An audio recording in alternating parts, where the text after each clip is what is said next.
guys, magandang umaga. Ngayong umaga guys, pupuntahan natin kukumustahin natin ating mga kababayan dito sa ating kapaligiran. Ayan, yung kapitbahay naming Chismosa Marites, kumusta na po kayo? O diba, kasi nagsasabi nga ako, kasi baka may mag-sponsor sa atin. So, magpapiling tayo dito. Magkagawa tayo ng program about feeding program. Ganun ba yun? Oh guys, ito pa rin inaantay ko guys. Panoorin yung video na to hanggang dulo. Guys, ito na nga ang pinag-aantay ko. Ipakilala ko na sa inyo ang aking mga kaibigan dito sa paligid.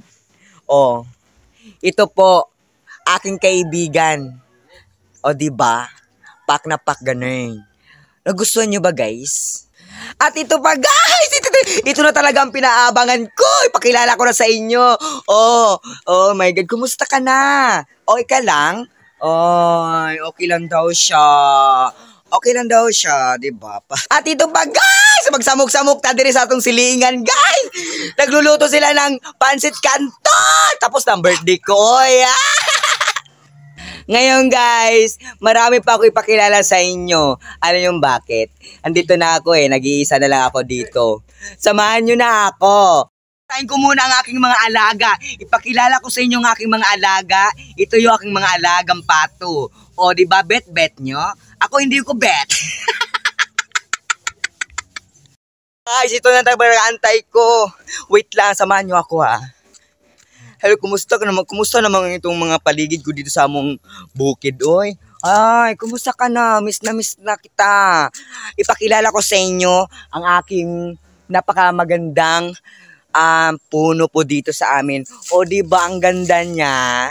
Like me? O, like comedian ni Zamboanga, diba? Pak na pak, ganun. At ito pa guys, ang pinag-aantay ko. Oh my God, anong nangyari sa'yo? Ba't ka andyan? Diyos ko, sinasabi sa'yo nandyan ka. Kumusta ka na? Ipapakilala na kita sa aking mga followers ko. So, ngayon, mag-hi ka sa kanila, ha? Ito na. Say hi!